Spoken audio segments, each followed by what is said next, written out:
Nous sommes en 1927, Charles Lindbergh traverse l'Atlantique en monomoteur, et je pense qu'il faut avoir du cran pour faire ce genre de choses. Il faut s'imaginer aussi avoir des outils fiables pour nous accompagner. Aujourd'hui, on ne s'en rend plus compte, on vit dans un monde entouré d'outils toujours plus performants, toujours plus simples. Dans notre poche, on a absolument tout. C'est-à-dire que Charles Lindbergh, il aurait pris le téléphone qu'on a dans la poche, il l'aurait mis comme ça, il aurait pu faire tout et n'importe quoi, tout était ouvert, tout était facile. Mais à l'époque, on avait besoin de naviguer avec des instruments de qualité, comme je vous le disais, et en particulier avec des chronographes. Donc aujourd'hui, on va parler d'aviation, un petit peu, et de longines, beaucoup, pour remettre comme ça un petit peu l'accent sur quelques pièces avec la récente présentation de la Magetech en titane, édition limitée à 1935 pièces, et remettre aussi une petite dose de Spirit avec la Zulu, la GMT donc, et le joli chronographe avec sa complication, donc très pilote, retour en vol ou flyback. C'est parti, Charles Lindbergh, c'est pour toi.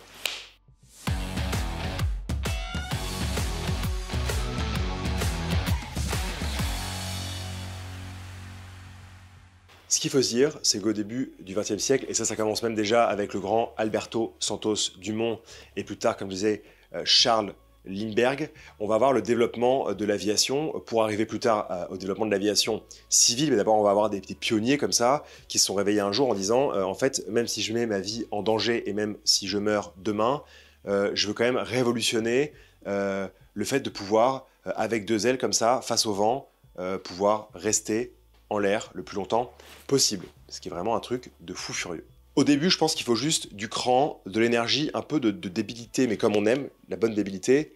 Et après, il faut quand même, quand on commence à faire des distances de plus en plus longues, savoir où on va. Et pour savoir où on va, c'est vrai qu'il a été développé au début du XXe siècle, on a le premier tiers du XXe siècle, des outils, que ce soit des chronographes simples, des chronographes monopoussoirs, des chronographes avec la complication retour en vol ou flyback pour calculer comme ça des partitions de vol et naviguer par cap successifs, et d'autres outils avec la navigation par angle, notamment qu'on va voir avec une célèbre montre Longines. Mais en tout cas, ce que je veux vous dire, c'est que voilà, on a amené comme ça ces technologies dans les cockpits, et surtout, ces pionniers-là, ils ont bossé avec différentes marques de montres, et c'est sûr que Longines en fait indéniablement partie. On pense au grand Albert Santos Dumont au début 20e. Quelques années après, en 1927, Charles Lindbergh traverse l'Atlantique en monomoteur, et Longines va continuer d'être à ses côtés pour développer la montre Hour Angle, tout comme avec l'officier naval Philippe Van Horn Wims, qui travaillait avec la marque sur le développement d'instruments de bord. Et on s'en souvient, la montre Hour Angle sera ainsi d'une grande aide pour les pilotes, conjuguée avec les émissions radio au sol. Cette dernière, je vous rappelle, la Longines Wims Second Setting, la référence 4036, elle est présentée en 1935 avec un brevet de Wims. Il s'agit de la première montre bracelet avec lunettes tournantes graduée de 0 à 60 secondes, pouvant être synchronisée avec un signal horaire radiodiffusé. Évidemment, ça va être vraiment les prémices de l'utilisation des outils pour la navigation en l'air, mais les technologies, vous allez le voir au cours du XXe siècle, elles vont évoluer très rapidement. Et chez Longines, évidemment, on ne peut pas parler de mouvement de chronographe avec la fonction retour en vol sans parler de 1936, la présentation du calibre 13ZN, qui est une évolution du calibre 1333Z du début des années 10. Et ce chronographe-là, à partir du milieu des années 30, il va commencer un peu à équiper de nombreux poignets pour cette belle complication qui est le retour en vol.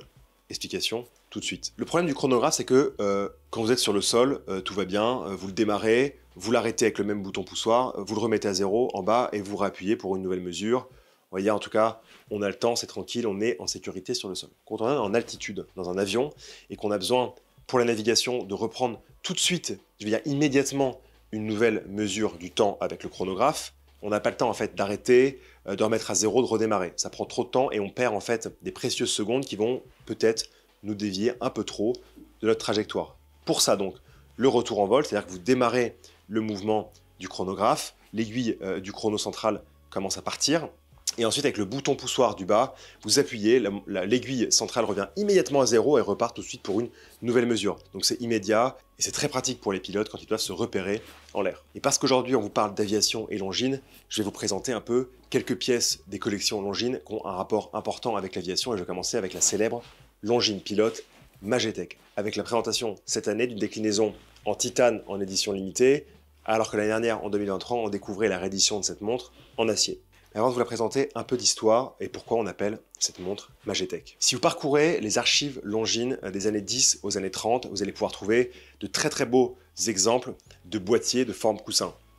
C'est un boîtier qui parle tout particulièrement, que j'aime quand il indique simplement l'heure, mais parfois aussi, dans les années 20, on découvrait des boîtiers de forme coussin avec un calibre de chronographe et souvent un monopoussoir. Donc ça, c'est vraiment des pièces qui sont très jolies. C'est un design qui diffère un peu du rond.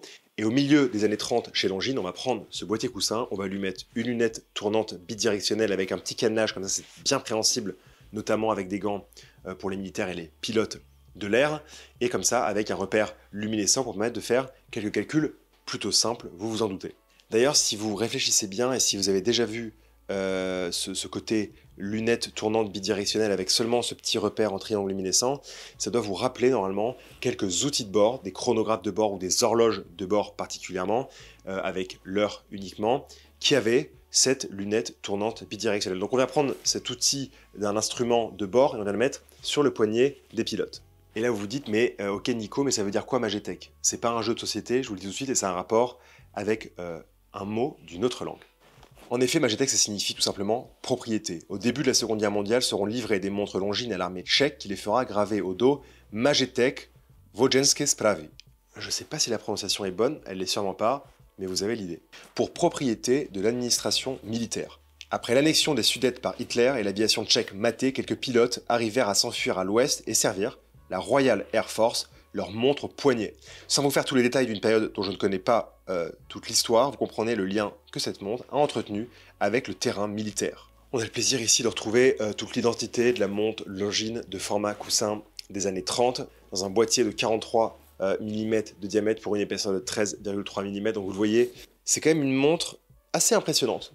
C'est pas une petite montre, les cornes sont courtes, donc on n'a pas ce côté vraiment montre massive. Les 13,3 en vérité passent très bien. Moi ce que j'aime sur cette montre, c'est vraiment les finitions du boîtier en titane grade 5.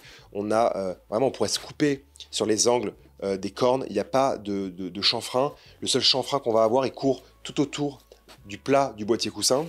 Et sinon, le reste, on va voir cet épaulement protège-couronne complètement brossé qui fait vraiment très joliment fini, qui vient accueillir la couronne vissée qui garantit une étanchéité à 10 bars, donc 100 mètres. Donc c'est, on va dire, standard et c'est plutôt important quand même, puisque la montre va aller dans des coins un peu sombres de nos vies et un peu fort comme ça.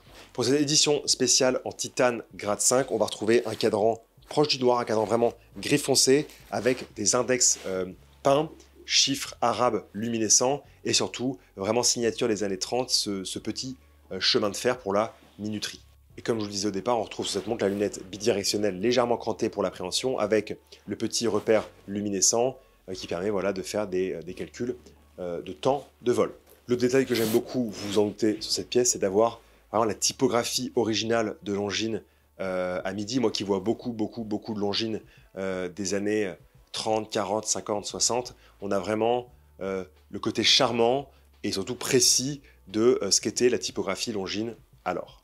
À l'intérieur, on trouve le calibre automatique L893-6 qui démontre désormais de la force de Longines, proposée de plus en plus, des mouvements de série aux caractéristiques appréciables. Je pense ici aux 72 heures de réserve de marche, aux spirales silicium qui rend les champs magnétiques moins dangereux, surtout à la certification de chronomètre de la montre par le contrôle officiel suisse des chronomètres, démontrant ainsi de sa belle précision. Pour cette Pioneer Edition de la Magetech, on a une édition limitée à 1935 pièces. Voilà, je pense que vous avez l'idée, c'est comme la montre de 2023, en titane grade 5 avec un cadran gris foncé et avec toujours les mêmes finitions, toujours les beaux détails, toujours l'histoire tchèque de la montre de pilote. On l'aime beaucoup. Après vous avoir parlé un peu d'histoire de l'aviation chez Longines, après vous avoir parlé de Magetech, qui est une montre d'inspiration d'aviation chez Longines, on va vous parler de la collection Spirit, qui est née en 2020, de la volonté justement de Longines de remettre en avant ce côté sportif, aviation, alors évidemment avec plus aucun rapport avec le passé, j'entends des détails évidemment esthétiques, des détails d'innovation, de complications dans le mouvement. Certes, il n'y a pas de souci, mais évidemment l'utilisation de chronographe dans les années 30, 40 et l'utilisation de chronographe aujourd'hui n'a plus rien à voir. En tout cas, on est juste dans l'esprit de la jolie montre qui, comme ça, si un jour on était dans les airs, pourrait largement nous servir. Et dans cette collection Spirit, je vais surtout mettre l'accent sur deux pièces qui, à mon sens, sont intéressantes et que j'aime particulièrement. On découvrait en 2022 la Spirit Zulu Time, qui a évolué, il y a eu quelques déclinaisons, et en 2023, la Spirit Flyback. On va commencer avec la Zulu Time et je vous remets ici un lien vers la vidéo complète. Là, je vais juste vous faire un rappel aujourd'hui. Cette Zulu Time, donc montre GMT avec aiguille additionnelle, elle vient puiser dans les ressources de Longines. Dans les années 20, on avait cette pièce un peu énigmatique, format rectangulaire avec une aiguille supplémentaire. Et ce que j'aime dans la Zulu Time que je vous présente aujourd'hui, c'est qu'elle a été intégralement réalisée en titane, du boîtier au bracelet. Ce qui frappe l'œil en premier, c'est vraiment une harmonie générale de la montre, alors que de nombreux éléments sont quand même présents au sein du cadran. On trouve donc un cadran très lisible avec ses chiffres arabes remplis au Superluminova, et la date vient s'insérer très discrètement et sans rompre l'équilibre à 6 heures. La minuterie est ponctuée d'index losange et l'aiguille des secondes un peu longue comme ça vient les caresser. Et puis vient l'aiguille GMT et son extrémité peinte qui ne ressemble à aucune autre, et ça on sait que c'est toute la difficulté de l'exercice de créer une montre GMT. Cette aiguille elle se couple à une lunette bidirectionnelle en céramique, et comme à l'habitude avec les montres Spirit, les 5 étoiles dans la partie basse du cadran on les retrouve, c'est une référence interne à Longines, et qu'on a déjà pu voir par le passé en rapport avec la précision. Plus la montre avait un nombre important d'étoiles, plus son mouvement était précis. Ici, comme je vous le disais, la particularité de la montre que je vous présente, c'est une évolution de la Spirit Zulu Time, c'est le fait qu'elle soit intégralement réalisée en titane, le joli bracelet tout titane, le boîtier titane, donc la montre elle est vraiment très légère au début, c'est vraiment déconcertant, mais franchement ça devient un outil très appréciable une fois qu'on a pris l'habitude. Et donc en résumé, cette Spirit Zulu Time qui a été présentée en 2024, c'est quand même tout l'esprit de la collection Spirit, une montre GMT en titane grade 5 avec insert en céramique noire, cadran noir, et surtout on parle d'un modèle de la collection en 39 mm de diamètre, c'est pour ça que l'association titane 39 mm, c'est un must, franchement. Et donc après 2022, on a pu découvrir en 2023, pour enrichir la famille, la Spirit Flyback, donc montre avec retour en vol. On retrouve toute l'identité de Spirit ici dans un boîtier important de 42 mm pour 17 mm d'épaisseur, seul point à mon avis à signaler pour cette belle montre. Si une fois au poignet avec un cuir ou acier on ne ressent pas totalement sa taille, il faut tout de même mentionner que l'épaisseur est importante. Ce qui marque, c'est qu'on retrouve les belles finitions brossées sur le plat des cornes avec un chanfrein poli, un très beau cadran avec la petite seconde et le totalisateur des 30 minutes qui fonctionne de concert avec une lunette bidirectionnelle avec insert en céramique de la même couleur. Les index sont en chiffres arabes et les aiguilles et cerclages des sous-compteurs sont rehaussés par une teinte bronze. La vraie nouveauté de 2024 pour la Longines Spirit Flyback, c'est d'avoir deux nouveaux cadrans, mais pas seulement, l'utilisation aussi de l'or et de l'acier. On va avoir d'abord un cadran vert, plus clair au centre, plus foncé aux extrémités, avec l'utilisation d'une coiffe en or jaune 18 carats pour la lunette, et de la même façon, cette coiffe en or jaune pour les poussoirs et la couronne. Franchement, c'est des couleurs qui se marient très très bien ensemble, des teintes qui se marient très bien ensemble, et on a aussi une déclinaison en or rose pour toujours lunettes, poussoirs et couronne, cette fois qui se marie avec un cadran brun, toujours plus clair au centre, plus foncé aux extrémités. Voilà pour moi, je voulais juste vous faire comme ça un petit insert de rentrée avant la fin de l'année sur un peu une partie de l'aviation chez Longines, l'utilisation du chronographe avec retour en vol, évidemment l'importance chez Longines de cette montre Magétech dans l'idée vraiment de cette lunette tournante bidirectionnelle qu'on trouve à la fois sur les instruments de bord, donc des montres de poche, ou à la fois sur des montres bracelets. Aussi le moment de remettre l'accent sur la collection Spirit avec évidemment la Zulu Time, montre GMT 39 mm full titane qui est très très cool, et aussi la Spirit Flyback un peu plus grosse, 42 mm de diamètre, mais avec la complication retour en vol et un joli mouvement automatique signé Longines. C'est tout pour moi, faites attention quand vous prenez l'avion quand même si les chances sont maigres, et on se retrouve très prochainement pour une nouvelle vidéo. Merci.